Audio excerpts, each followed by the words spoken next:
Hello guys, welcome to my YouTube channel GSN math classes by Sandeep. GSN math classes by Sandeep production पे आपका हार्दिक स्वागत है। आज हम जानेंगे एक क्लास 10 का इंपॉर्टेंट टॉपिक है जिसको बोला जाता है प्रतिरोधों का संयोजन, यानी कि प्रतिरोधों का संयोजन क्या होता है। और इस पे फिगर बना के आपको दे देगा और इस पर क्या करता है, न्यूमेरिकल सबसे पूछा जाता है, ठीक है। और इसको भी कभी कभी ड्राइव करने के लिए पूछ लेता है। तो चलिए हम स्टार्ट करते हैं। प्रतिरोधों का संयोजन जिसको बोलते हैं कॉम्बिनेशन ऑफ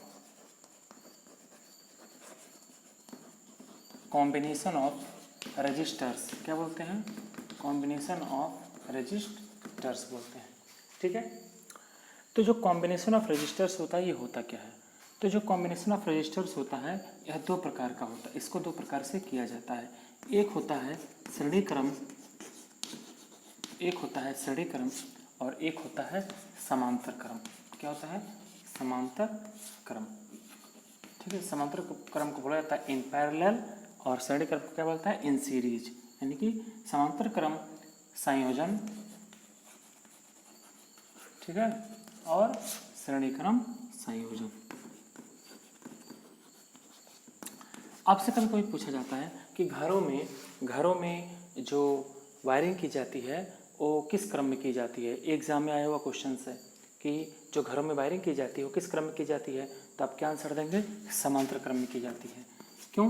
क्योंकि जो घर में वायरिंग अगर जो श्रेणी क्रम में की जाएगी तो क्योंकि ये एक सीरीज में रहता है श्रेणी क्रम में, तो अगर जो एक का कहीं ब्रेक होता है वो वायर, तो अगर जो एक का धारा बंद हुआ तो सभी के वहाँ पे डिस्टर्ब हो जाएंगे, जो करंट पास होंगी।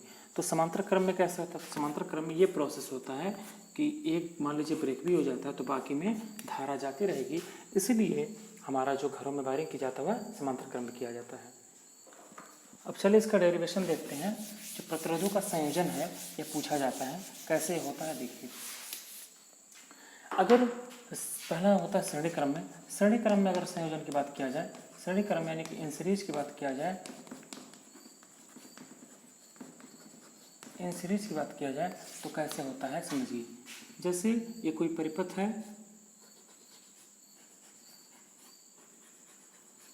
ठीक है, ये कोई परिपथ है, इसमें धारा I प्रवाहित हो रही है, इसमें धारा I प्रवाहित हो रही है, ठीक है।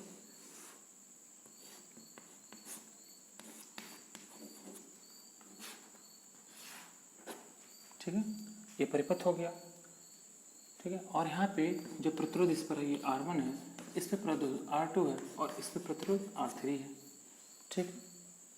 और धारा क्या है? I जा रही है। और इस पे विभवांतर क्या हो जाएगा? V1, इस पे विभवांतर क्या हो जाएगा? V2, और इस पे विभवांतर क्या हो जाएगा? V3 हो जाएगा। ये भी पूछा जाता है क्वेश्चन कि श्रेणी क्रम और समांतर क्रम में से विभवांतर किसमें समान रहता है, तो विभवांतर समांतर क्रम में समान रहता है। और इसमें क्या नाम है? धारा जो है, धारा क्या होती है? श्रेणी क्रम में समान होती है, ठीक है। अब देखिए ये तो हो गया फिगर। तो यहाँ से अगर ओम के नियम से हम देखेंगे, ओम के नियम से, तो V बराबर क्या होता है? V बराबर होता है IR, V बराबर IR होता है, ठीक है। तो यहाँ से अगर जो I हम देखेंगे इन सीरीज में, तो I बराबर क्या हो जाएगा? V/R। यहाँ से धारा बराबर क्या हो जाएगा? विभवांतर बटे प्रतिरोध, यही होगा। तो यहाँ से ये हो जाएगा। लेकिन हमको क्या कह रहा है कि धारा प्रतिरोध क्या है? R1, R2, R3 है। तो यहाँ से हम देखेंगे इसको प्रूफ करने के लिए। देखिए हम यहाँ से कहेंगे कि जो पहले पे प्रतिरोध होगा, देखिए पहले प्रतिरोध पर विभव क्या निकालेंगे? पहले प्रतिरोध पर विभव, पहले प्रतिरोध पर विभव कितना हो जाएगा? तो क्या हो जाएगा बताइए? V1 बराबर क्या हो जाएगा? IR1। V2 बराबर क्या हो जाएगा? IR2। V3 बराबर क्या हो जाएगा? IR3, ठीक। ये तीन इक्वेशन हो जाएंगे। अब क्योंकि धारा सब में सेम है तो यहाँ से हम क्या कर देंगे कि तीनों इक्वेशन को क्या करेंगे? तीनों इक्वेशन को आपस में मतलब रखने पर अब देखिए क्या हो जाएगा। तो इधर क्या कर सकते हैं हम?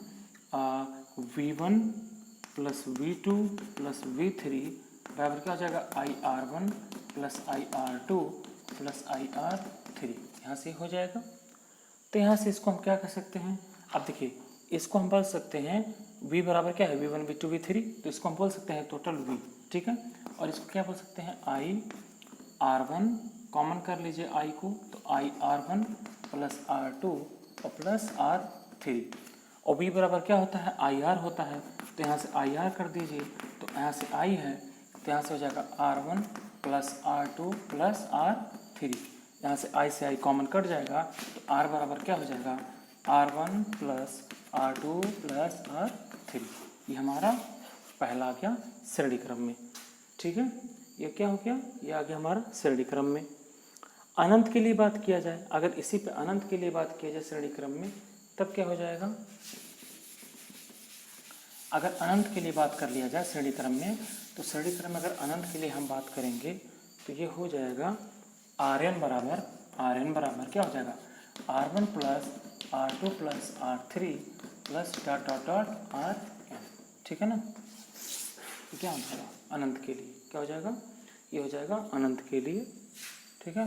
ये R बराबर R1 plus R2 plus R3 dot dot n, ये किसके लिए है, ये जब जितना R दिया रहेगा आप उतना उसको बढ़ाते जाएंगे, ठीक है। उसके बाद इसी पे हम आगे देखते हैं समांतर क्रम में होता है।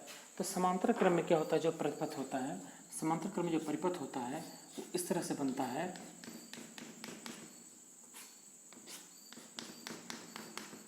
ऐसे बनता है परिपथ, ठीक है। अब यहाँ से ऐसे जुड़ा रहता है, इस पे क्या हो जाएगा, अब देखिए यहाँ पे धारा I1, यहाँ पे धारा I2 और यहाँ पे I3, और सब पे क्या नाम है प्रतिरोध R1 R2 और R3 रहेगा, और V क्या रहेगा, V समान रहेगा यहाँ पे, ठीक है। और यहाँ पे धारा क्या रही है, I जा रही है, और यहाँ पे बैटरी है, ठीक है। ये अब यहाँ से अगर मुझे समांतर क्रम में निकालना होगा, समांतर क्रम की प्रक्रिया है, समांतर क्रम में, तो समांतर क्रम में कैसे निकलेगा, इन पैरेलल में कैसे निकलेगा, तो यहाँ से वही, यहाँ से क्या हो जाएगा, वहाँ पे हम क्या किए थे, V बराबर IR1 IR2 IR3। अब यहाँ से क्या हो जाएगा, जब इसको हम निकालेंगे तो इसमें क्या हो जाएगा, हम लिखेंगे I बराबर I1 plus I2 plus I3, ये हो जाएगा। और जो कि हम ओम के नियम से जानते हैं कि V बराबर क्या होता है IR, तो I बराबर क्या हो जाएगा V बाई R, यहाँ से ये हो जाएगा, यहाँ से ये हो जाएगा। अब यहाँ से क्या करेंगे, I1 बराबर निकालेंगे तो क्या होगा बताइए, अगर I1 बराबर निकालेंगे तो V बाई क्या हो जाएगा R1, इसी तरह से I2 बराबर V बाई R2, इसी तरह से I3 बराबर V बाई R3। इसको वैल्यू को, सारे वैल्यू को इसमें रख दीजिए, तो क्या हो जाएगा, I बराबर क्या हो जाएगा V by R1 plus I2 बराबर क्या हो जाएगा V by R2 plus I3 बराबर क्या हो जाएगा V बाई R3। और क्योंकि हम जानते हैं I बराबर V अपान R होता है, तो V अपान R बराबर क्या हो जाएगा V by R1 plus V by R2 plus V by R3। क्यों, क्योंकि I बराबर क्या होता है V अपान R से, ठीक है। तो यहाँ से क्या हो जाएगा, V को कॉमन कर लीजिए, तो क्या हो जाएगा 1 बाई R, ठीक है, V, और इसको क्या कर लीजिए V बाई R कर लीजिए, यहाँ पे V को कॉमन कर लीजिए, तो क्या हो जाएगा R1 plus 1 by R2 plus 1 by R3, और V से V कैंसिल हो जाएगा, तो क्या कहेंगे 1 बाई R बराबर 1 by R1 plus 1 by R2 और प्लस 1 बाई R3। ये हमारा किस में हो गया, ये समांतर क्रम में हो गया। तो इस तरह से जब फिगर दिया रहेगा तो आप समझ जाएगा कि समांतर क्रम का क्वेश्चन है या समांतर क्रम का फिगर है, हमको समांतर क्रम इसको सॉल्व करना है, यानी कि फार्मूला क्या लगेगा 1 बाई R बराबर 1 by R1 plus 1 by R2 plus 1 by R3। लेकिन अगर जो एक श्रृंखला में दिखेगा ऐसे, तो आप समझ जाएगा कि वह श्रेणी क्रम की बात कर रहा है, और R बराबर R1 plus R2 plus 1 by R बराबर R1 plus R2 plus R3, ठीक है, ये हमारा फार्मूला लग जाएगा। दोनों में जितना R की वैल्यू दिया रहेगा उतना आप उसको अनंत टाइम में बढ़ाते रहेंगे। इसमें अगर अनंत की बात किया जाए तो क्या हो जाएगा, इसमें अगर अनंत की बात किया जाए तो क्या हो जाएगा, अगर जो यहाँ पे देखिए 1 बाई R है तो 1 by R1 plus 1 by R2 plus 1 by R3 plus dot dot dot 1 by R, ठीक है। ये हमारा अनंत के लिए हो जाएगा, जितना R रहेगा उतना बढ़ाते जाएंगे, ठीक है। तो हम फिर से बताते हैं घरों में वायरिंग क्यों समांतर क्रम में की जाती है, क्योंकि श्रेणी क्रम में अगर वायरिंग कर देंगे तो अगर एक जगह का किसी जगह का बल्ब, अगर जो मान लीजिए कहीं बल्ब लगा हुआ है तो अगर श्रेणी क्रम में वो जोड़ा हो उस घर में कर देंगे तो अगर एक बल्ब निकालेंगे तो घर की सारी लाइटें बुझ जाएंगी। समझ में आ रहा है। लेकिन समांतर क्रम में क्या होगा कि अगर एक जगह का जब आप कट भी कर दे रहे हैं, कुछ खराबी हो जा रहा है तो बाकी जगह धारा जाती रहेगी और हमारे घरों में लाइटें जलती रहेंगी और जो भी सर्किट में जो भी चीज़ें लगी हुई हैं वह चलती रहेंगी। ठीक है, तो हमारा ये छोटा सा टॉपिक था जिसको कोशिश किया कि शॉर्ट में करके आपको दे दिया जाए। ठीक है, तो वीडियो अच्छी लगी हो तो ज़्यादा से ज़्यादा प्यार दें, इसे शेयर करें, लाइक करें, शेयर करें। Okay, thank you. जय हिंद, जय भारत।